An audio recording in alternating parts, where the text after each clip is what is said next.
जय जय श्री राधे श्याम। हमारे शास्त्रों में 84 लाख योनियों का वर्णन किया गया है, जिनमें 83,99,999 योनियाँ मनुष्यतर योनियाँ हैं और अंतिम योनि मानव योनि है, जो सबसे दुर्लभ योनि कही गई है। किंतु प्रश्न यह है कि मनुष्य योनि से पहले हम किस योनि में थे? तो प्रेमी सज्जनों, विद्वान संतों के द्वारा सुना कि मनुष्य योनि से पहले प्रत्येक मनुष्य गौ माता के शरीर में था। गौ माता के शरीर में क्यों? वो इसलिए क्योंकि गोस्वामी तुलसीदास जी ने इसी बात को कहा है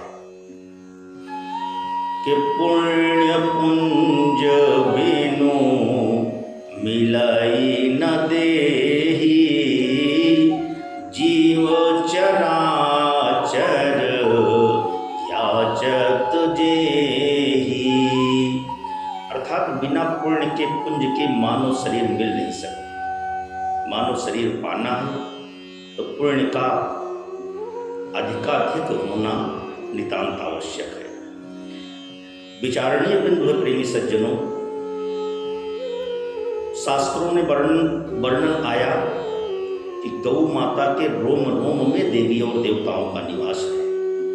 अब आप विचार करो, कितना पावन कितना पवित्र शरीर होगा गौ माता का, जिसमें देवी और देवता आकर के निवास करते हैं। प्रेमी सज्जनों, आपको भली भांति ज्ञात होगा, गौ माता के मुख में माँ भगवती अन्नपूर्णा का निवास है। गौ माता के गोबर में वैभव लक्ष्मी माता का निवास है। और यही कारण है प्रेमी सज्जनों कि गौ माता के शरीर में ही पावनता और पवित्रता है, और इसी पावनता और पवित्रता के कारण पुण्य का पुंज अर्थात देवी देवताओं का निवास स्थान बना। अनंतानंत पुण्य का पुंज माता गौ माता के पावन शरीर में है।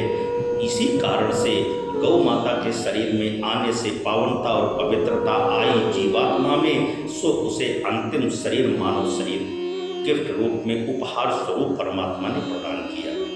प्रेमी सज्जनों, मनुष्य का एक प्राकृतिक स्वभाव होता है, किसी भी वस्तु की कीमत को 2 बार केवल करता है, केवल 2 बार।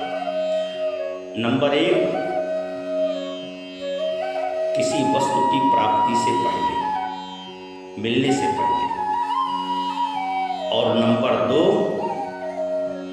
किसी वस्तु के मिट जाने के बाद, खो जाने के बाद। अर्थात मिलने से पहले उस वस्तु की कीमत और उस वस्तु के चले जाने के बाद।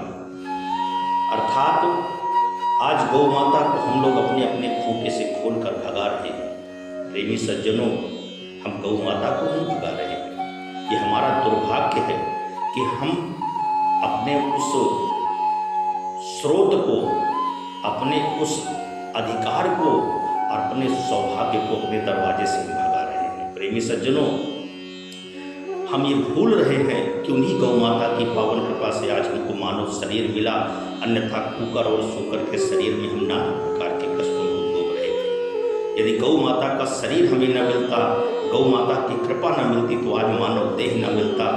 अरे और मैं क्या बताऊं प्रेमी सज्जनों, इन्हीं गौ माता की ही संतानें धरती का सीना चीर कर अन्न उत्पन्न किया करती थी। उसी अन्न को खाकर हम लोग जीवन जीते थे, हमारे बच्चे पहलवान बनते थे।